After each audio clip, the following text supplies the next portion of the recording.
So ಎಲ್ರಿಗೂ ನಮಸ್ತೆ. ಇವಾಗ ಎಲ್ಲಾ ಕಡೆ ತುಂಬಾ ವೈರಲ್ ಆಗ್ತಾ ಇರೋ ಒಂದೇ ವಿಡಿಯೋ ಅಂದ್ರೆ ಒಂದು ಶಾಕಿಂಗ್ ನ್ಯೂಸ್ ಅಂದ್ರೆ ಅದು CJ ರಾಯ್ ಅವ್ರ ಸೂಸೈಡ್ ಅಟೆಂಪ್ಟ್. ಸೊ ಆ ಸೂಸೈಡ್ ಅಟೆಂಪ್ಟ್ಗೆ ನಾನಾ ತರ ವಿವರಣೆಗಳನ್ನ ಕೊಡ್ತಾ ಇದ್ದೀರಾ, ಲೈಕ್ IT ರೈಡ್ಗೆ ಎದ್ರುಕೊಂಡು ಹಂಗ್ ಮಾಡಿದ್ರು ಹಾಗೆ ಹೀಗೆ ಅಂತ.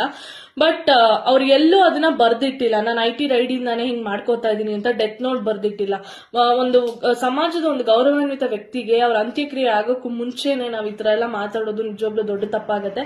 ಆದ್ರೆ ಅವ್ರ ಸಾವಿಗೆ ಒಂದ್ ಸಂತಾಪನ ಸೂಚನ, ಆದ್ರೆ ಅದ್ ಯಾಕಾಯ್ತು, ಹೆಂಗಾಯ್ತು, ಏನ್ ರೀಸನ್ ಅಂತೆಲ್ಲ ಒಂದಲ್ಲ ಒಂದಿನ ಆಚೆ ಬಂದೇ ಬರುತ್ತೆ. ಅವಾಗ ನಾವ್ ಅದ್ರ ಬಗ್ಗೆ ಸ್ಟ್ಯಾಂಡ್ ತಗೊಳ್ಳೋಣ. ಸುಮ್ನೆ ಇವಾಗ್ಲೇನೆ ಹಂಗಾಗಿತ್ತಂತೆ ಹಿಂಗಾಗಿತ್ತಂತೆ, ಪೊಲೀಸ್ ಅವ್ರಿಗೆ ಗೊತ್ತಿಲ್ಲ, ಅವ್ರು ಹೇಳ್ತಾ ಇದಾರೆ ಇದು ಶಂಕೆ ಅಷ್ಟೇ ಅಂತ, ಹಿಂಗಾಗಿರ್ಬಹುದು ಅಂತ 100% ಅದು ಅವ್ರಿಗೂ ಗೊತ್ತಿಲ್ಲ. ಅವ್ರಿಗೆ ಆದಂತ ಒಂದು ಫ್ಯಾಮಿಲೀಸ್ ಇದೆ, ಅವ್ರ ಅದನ್ನೆಲ್ಲ ಮುಗಿಸ್ಕೊಂಬಂದ್ ಕುತ್ಕೊಂಡು ಈ ವಿಡಿಯೋಸ್ ನ ನೋಡಿದಾಗ್ಲ ನಿಜವಾಗ್ಲೂ ಹರ್ಟ್ ಆಗ್ತಾರೆ.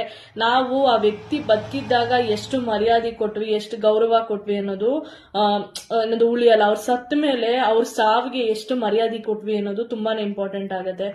ಸೊ ಆದ್ರೆ ನಮ್ ಕೈಯಲ್ಲಿ ಅವ್ರ ಸಾವಿಗೊಂದು ಸಂತಾಪನ ಸೂಚನ, ಕಾನ್ಫಿಡೆನ್ಸ್ ಅಂತ ಒಂದು ಕಂಪನಿನ ಕಟ್ಟದವ್ರಿಗೆ IT ಅನ್ನೋದು ಒಂದು ಮ್ಯಾಟರ್ ಆಗಿರಲ್ಲ ಅನ್ನೋದು ನನ್ನ ಅಭಿಪ್ರಾಯ. ಇನ್ನೂ ಗೊತ್ತಿಲ್ಲ ಏನಾಗಿದೆ ಅಂತ, ಟೈಮ್ ಬಂದಾಗ ಸತ್ಯ ಅನ್ನೋದು ಆಚೆ ಬಂದೇ ಬರುತ್ತೆ ಬಿಡಿ. ಸೊ ನಾ ಹೇಳೋದಿಷ್ಟೇ, ಯಾವತ್ತೇ ಆಗಿ ಒಬ್ಬ ವ್ಯಕ್ತಿಗೆ ಹಣ, ಆಸ್ತಿ, ಅಂತಸ್ತು ಎಲ್ಲ ಇದ್ರೂನು ಸಾವು ಬಂದೇ ಬರುತ್ತೆ. ಅದ್ ಯಾವ ಮುಖಾಂತರನಾದ್ರೂ ಬರುತ್ತೆ. ಈ ಸೂಸೈಡು, ಈ ಆಕ್ಸಿಡೆಂಟು, ಈ ಕೊಲೆ ಇದೆಲ್ಲ ಏನು ಅಂದ್ರೆ ಒಂದು ಕಾರಣ ಅಷ್ಟೇ. ಆ ಟೈಮಲ್ಲಿ ಅವ್ನ್ ಸಾವಲ್ಲಿದ್ರೆ ಯಾರು ಏನು ಮಾಡಕ್ಕಾಗಲ್ಲ, ಹೋಗ್ಲೇಬೇಕು ನಮ್ಮ ಪಯಣನ ಮುಗಿಸಿ.